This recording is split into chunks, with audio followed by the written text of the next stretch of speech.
He wasn't an angel. That sentence alone feels like sacrilege when spoken about George Harrison. For decades, the world believed he was the quiet one, the spiritual Beatle, the man who escaped ego and fame in search of something higher. But at 80 years old, Eric Clapton finally broke the silence that had weighed on him for half a century, and what he revealed shattered the image people had worshipped. "I used to think I was the sinner," Clapton said softly. "Then I realized George wasn't pure either." For 50 years, Clapton carried a truth that never healed. Not because he hated George Harrison, but because he loved him enough to protect the myth, until age, regret, and memory stripped away the need to pretend. And when George passed away, he left behind a question that never found peace. Who was George Harrison when the lights went out and the incense burned low? Who was he when no one was watching? To answer that, Clapton didn't speak as a critic. He spoke as a friend who had seen both the light and the shadow, and knew they lived in the same man.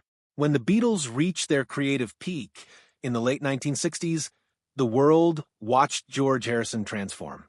He embraced Indian philosophy, meditation, and Eastern spirituality. The sitar became his voice. The press hailed him as enlightened, detached, evolved. But behind the calm exterior, Clapton saw something different. "People saw peace in George," he said. "I saw a storm." According to Clapton, George was the first to bring LSD into Abbey Road. He was also the last to leave when the night spiraled out of control. By day, he spoke of karma and liberation. By night, he slipped away from his estate and vanished into private clubs until dawn. He said he was searching for enlightenment, Clapton recalled, but every time he came back, his eyes looked emptier. That was the first crack in the image. The world adored a quiet saint. Clapton saw a man splitting himself in two, preaching detachment while chasing desire. The contradiction deepened in 1968. Clapton recorded a blues demo, rough and personal, meant only for himself. Weeks later, George arrived with a song that sounded almost identical. When Clapton confronted him, George smiled and said, "I didn't copy you. God inspired me." Clapton said nothing, but something inside him broke. That was the moment I realized he had lost the line between faith and deceit. As the Beatles began to fracture, George played the role of peacemaker. He appeared calm while John and Paul clashed. The public saw wisdom. Clapton saw ambition. One night at Friar Park, Clapton remembered, George laughed and said, "If John and Paul fight, at least I'll get more songs on the album." To Clapton, it wasn't humor. It was hunger disguised as serenity. Beneath the meditation beads lived a man desperate not to be forgotten. The fourth Beatle, forever in the shadow of Lennon and McCartney. And then there was Pattie Boyd. To the world, George and Pattie were the perfect couple. Photographs showed gardens, sitars, sunlight, devotion. They were hailed as the symbol of love fused with spirituality. But Clapton saw what the cameras missed. "I thought George was the most devoted husband I'd ever known," he said, "until I saw him look at another woman with the same eyes Pattie once dreamed of." During the recording sessions for All Things Must Pass, cracks began to form. Pattie waited for hours in the studio. Nights passed. George disappeared.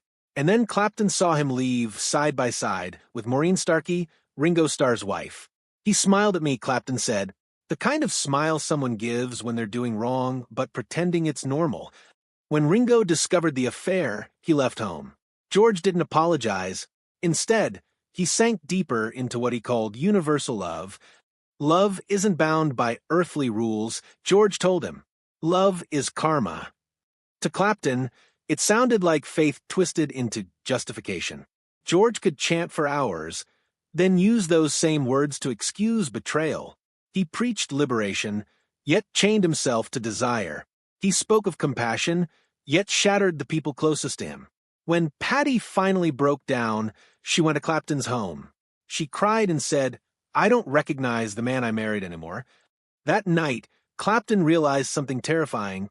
"I loved her," he said, "not out of impulse, out of pity." At first, he stayed silent. She was his friend's wife. But guilt has a way of growing louder than loyalty.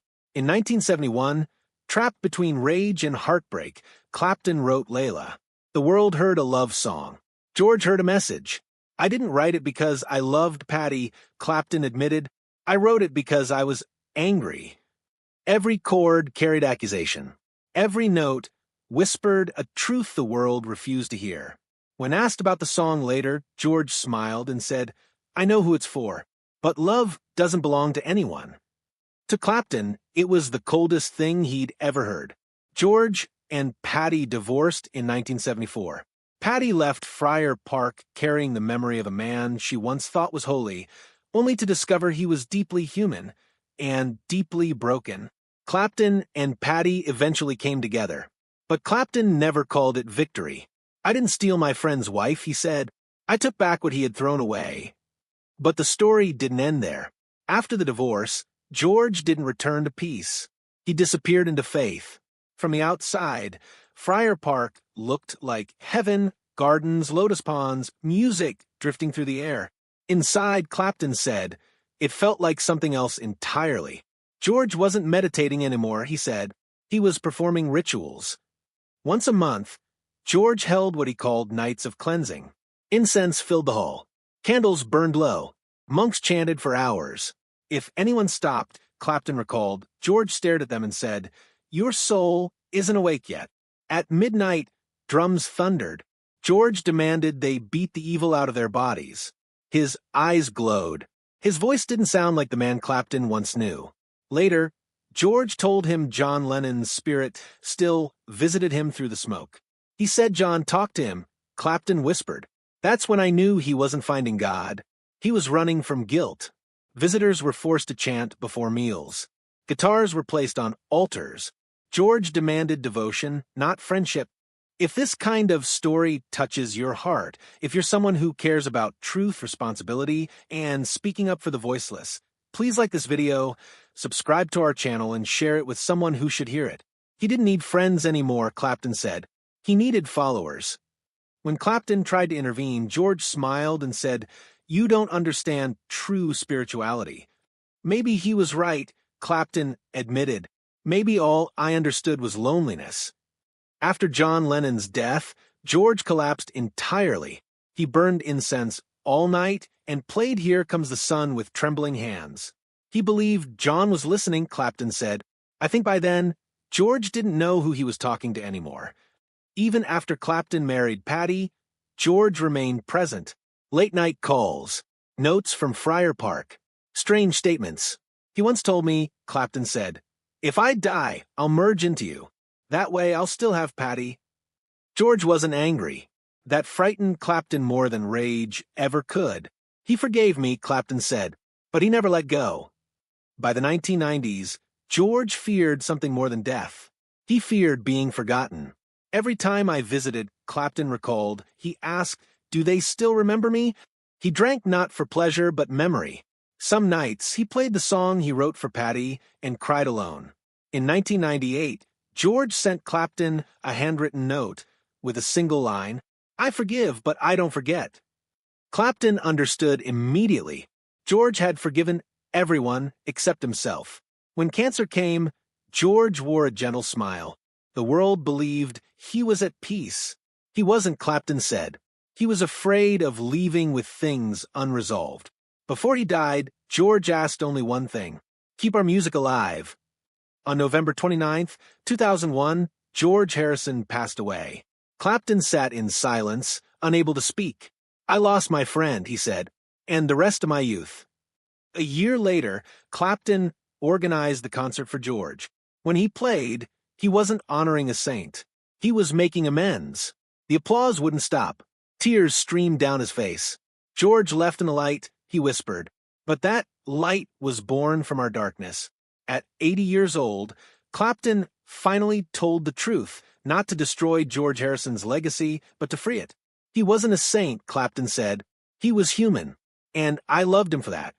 Because behind every legend is a man, and behind every man is a story only those closest dare to tell. If this kind of story touches your heart, if you're someone who cares about truth, responsibility, and speaking up for the voiceless. Please like this video, subscribe to our channel, and share it with someone who should hear it.